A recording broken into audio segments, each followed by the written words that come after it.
Narayana Murthy wakes up at 6:20 a.m. every single day for the past 40 years. Not 6:15, not 6:25, exactly 6:20 a.m. Weekends, festivals, Diwali, his birthday doesn't matter. 6:20 a.m.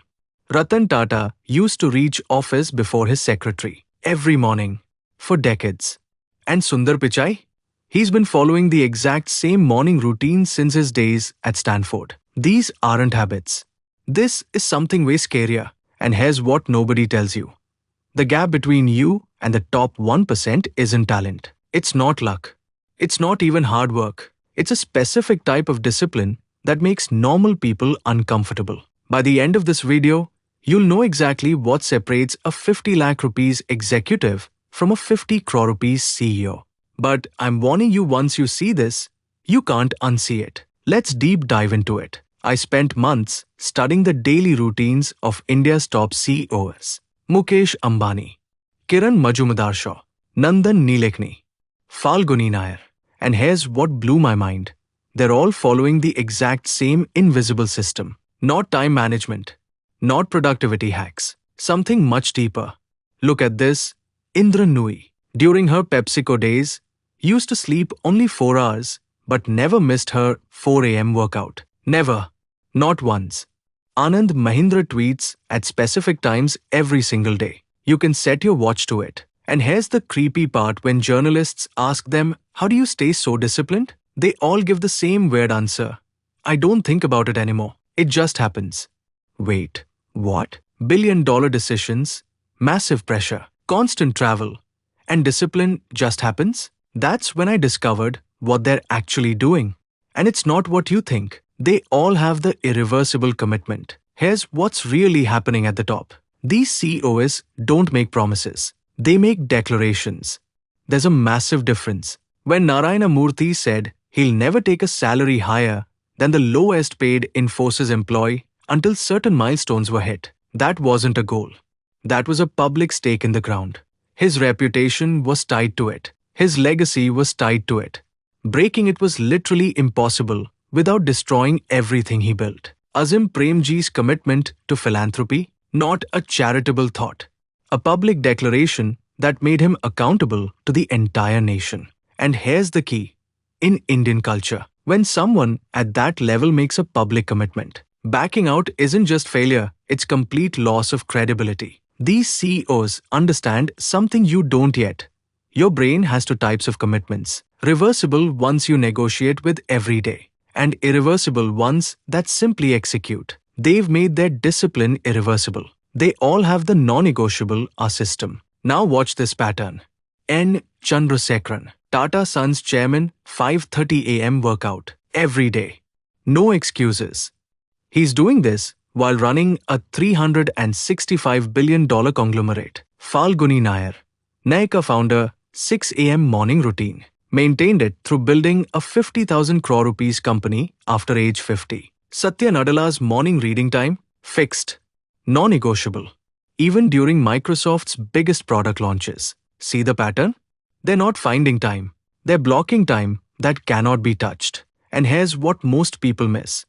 It's not about the morning. Adi Godrej does his strategic thinking at the same time every evening. Kiran Majumdar-Shaw has her innovation sessions at fixed afternoon slots. The specific hour doesn't matter. What matters is this. The time is permanent. It's not when I feel like it. It's not when I have bandwidth. It's a constant. And your brain can't negotiate with a constant. Week 1 of following this, your calendar revolts. Week 2, your body starts preparing. Week 3, execution happens before your mind even wakes up. Look at their identical execution protocol. Here's where it gets really intense. Ratan Tata didn't just stay fit. He swam. Same pool, same laps, same time, for years. Narayana Murthy's office routine, same desk setup, same chair, same process for reviewing reports, for decades. And Mukesh Ambani's daily briefing structure, identical format, same sequence, every single day. You know what normal executives do? Monday they try meditation. Tuesday they're into journaling. Wednesday they're back to just emails. Their routine is chaos pretending to be flexibility. But top CEOs, they've standardized everything. Same morning sequence, same review process, same decision-making protocol. Why? Because here's what research from IIMs actually shows.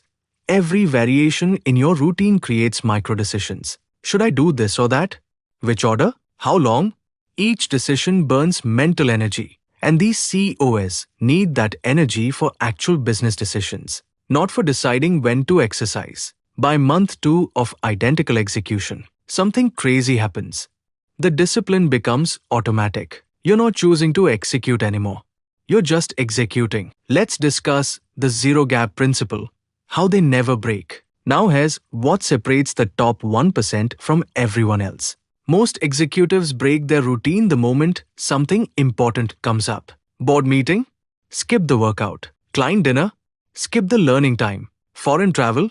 Forget the whole system. But watch what the top CEOs do. Anand Mahindra travels constantly. His reading habit never breaks. Sundar Pichai's schedule is insane with Google's global operations. His family time protocol? Non-negotiable. Maintained even during crisis situations. Kiran Majumdar built Biocon through countless emergencies. Her morning routine continued through every single one. How? They follow what I call the degraded mode protocol. During crisis, the routine shrinks but never disappears. But 0 days with gap. Travel day. Exercise in hotel gym. No hotel gym? Bodyweight workout in room. Flight delay? Reading on phone instead of physical book. The format adapts. The continuity never breaks. Because here's what they know. One gap becomes 2. 2 gaps become a week. A week becomes, I'll restart next quarter. The gap is where billion-dollar discipline dies. The pre-solved obstacle matrix. You know what's really scary? Top CEOs don't make decisions in the moment. They've already decided. Months ago, years ago. N. Chandrasekaran has protocols for every possible scenario. Flight cancelled? Pre-decided alternative schedule. System failure? Pre-assigned response team. Market crash? Pre-planned communication strategy. Nothing is figured out in real time. Nandan Nilekani, during Aadhaar's most critical phase, billion-person scale problems every day. But his personal discipline never wavered. Why? Every potential obstacle had a pre-solved response. Power cut during morning routine, backup plan already exists. Unexpected guest, modified schedule already documented. Family emergency, minimum viable routine already defined. They've literally sat down and written, when X happens, I do Y. No thinking, no negotiation, just execution of pre-decided protocol. A Wharton study on top executives found this is the secret. Decision fatigue kills discipline. And the only way to beat decision fatigue is to never make the decision in the first place. Decide once. Execute forever. The reputation lock mechanism. Here's something wild about Indian corporate culture. Once you reach a certain level, your discipline becomes your brand. Everyone knows Ratan Tata's integrity is non-negotiable. It's not something he maintains. It's who he is. Azim Premji's punctuality is legendary. People set their watches by his meeting times. Narayana Murthy's work ethic, it's literally taught in business schools. And here's the trap they've created for themselves, a beautiful trap.